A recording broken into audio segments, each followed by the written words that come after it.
Good afternoon, friends. This is the aaronzero show with another edition of the Today's Noise.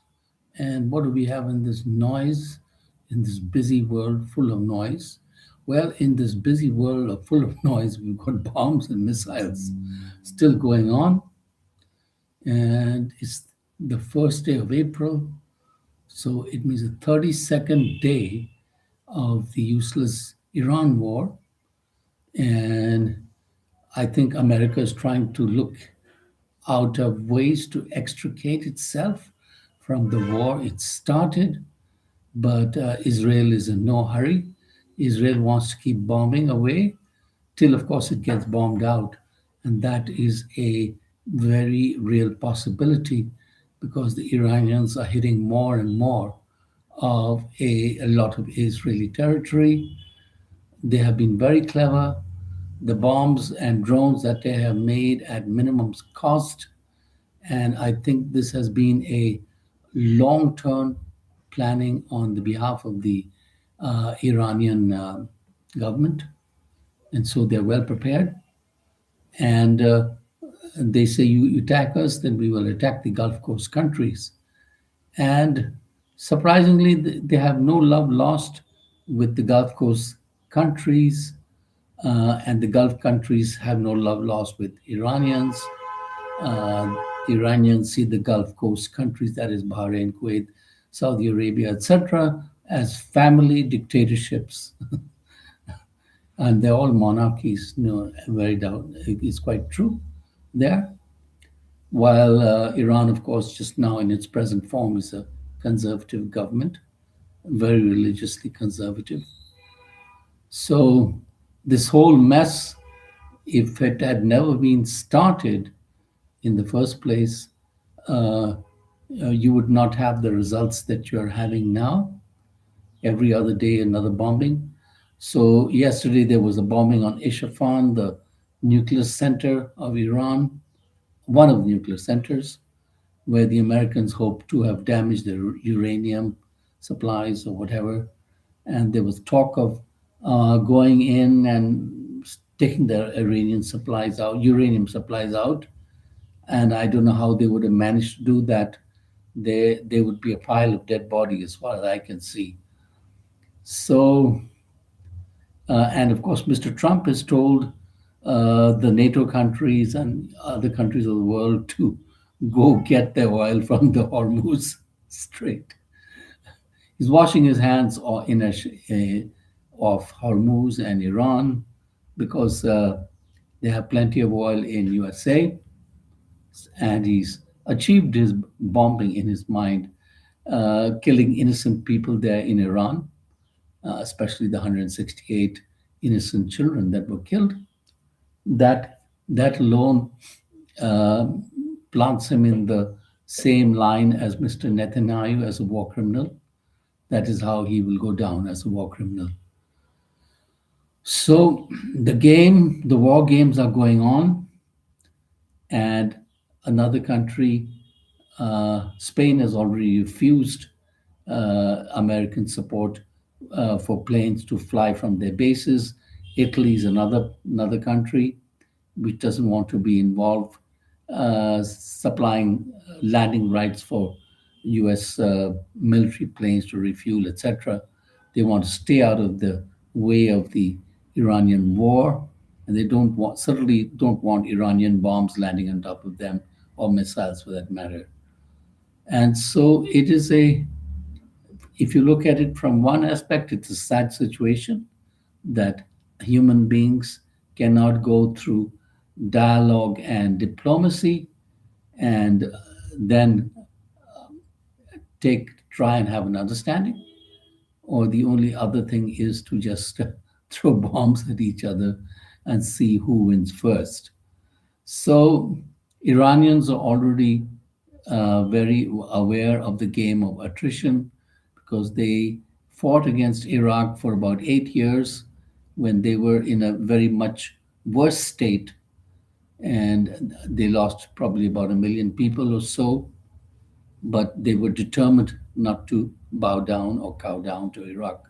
So the same situation is happening now with the Iranians not wanting to cow down to USA, and you cannot really blame them if a country like USA, in the middle of negotiations, suddenly starts bombing them.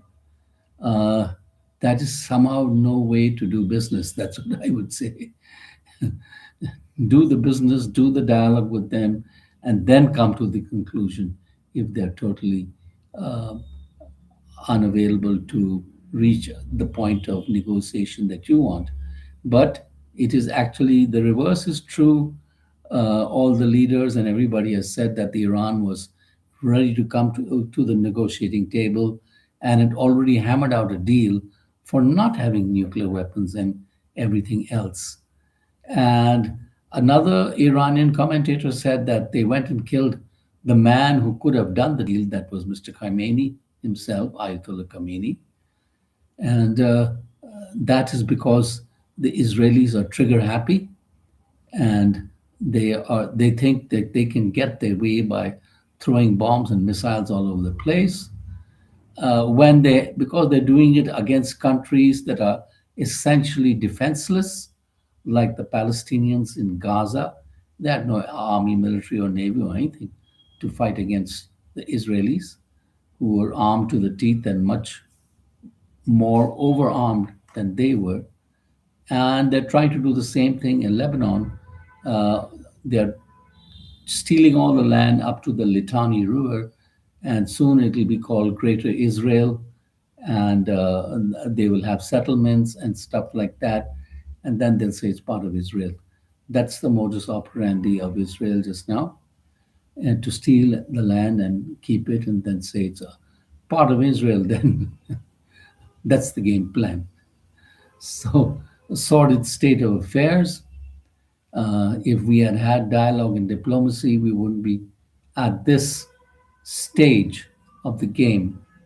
And the rest of the countries of the world, India in particular, will be suffering because India, China, and USA are the maximum consumers of oil.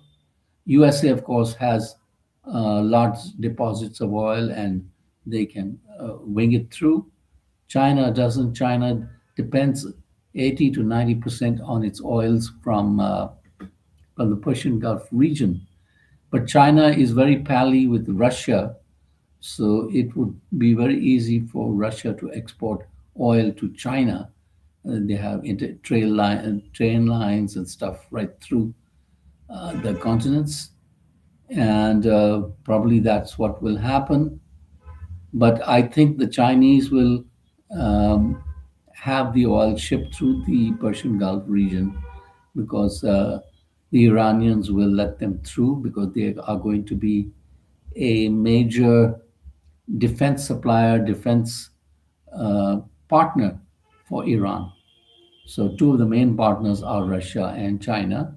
And of course, Iran had supplied a lot of drones to Russia in this Ukraine war. And that gave the Ukrainians knowledge to make even better drones and interceptors to intercept Russian drones, which they did, and they made a big business out of it. And now they have signed contracts with some of the Gulf Coast countries to defend them and make drones for them and stuff like that. So, in a weird way, the war has sort of benefited them in some way. Otherwise, of course, war is a terrible game with lots of innocent people being killed on a daily basis. And the Gulf Coast countries are trying to reopen, but I don't know how you can reopen when the fog of war hangs over you, and Iran can still continue sending missiles and drones to Dubai, etc. That's what I would think. But I think those countries are trying to put a brave face on things and make things business as usual. But I do not think things will be the same and return to normal. Iran has realized that it can control the Hormuz Strait, and that is what it will do, and it will charge a toll fee and make lots of money out of that. So that is one spin off for Iran. And what else do we have? We have the Indian news, change in the leadership in Indigo, with CEO from British Airways. Now he's going to take over, Mr. Walsh, and he has experience in British Airways and Irish Airways, etc. The earlier CEO, Mr. Ebers, was from KLM Airlines, and in December, when they had the airline fiasco, that's the time he turned in his papers. And what else do we have? Well, in the Delhi area, of course, they're doing a lot of changes to the waterways, and roads and potholes are being fixed in time for the summer. And uh, the prime minister is going about his busy way. And in Bengal, they say they're going to curb the infiltrators by employing a 1950s Foreigners Acts to expel Bangladeshis. But I would say the Bangladeshis who are hardworking should be allowed to stay, and they should be legalized, because after all, a hard worker is a hard worker. And you have to recognize that the world is a melting pot, and all the countries that don't recognize that, they suffer. In Spain, they're already legalizing 500,000 people because they realize the immigrants are working hard and powering the economy. While in other parts of Europe, they have the far right movement, which looks upon immigrants as some sort of demons, and they want to demonize them and block their entry. So each to his own, and the same is the case with the United States, the land of freedom. It takes 2 years to get a visa interview in US, in Delhi or in India. Uh, I think there's no use to have the US visa section here. That's my own feeling anyway. I speak for myself. And to have 15,000 bond or something and 5 years of history, it's quite ridiculous. Anyway, on that happy note, I wish you all well, subscribe, and goodbye.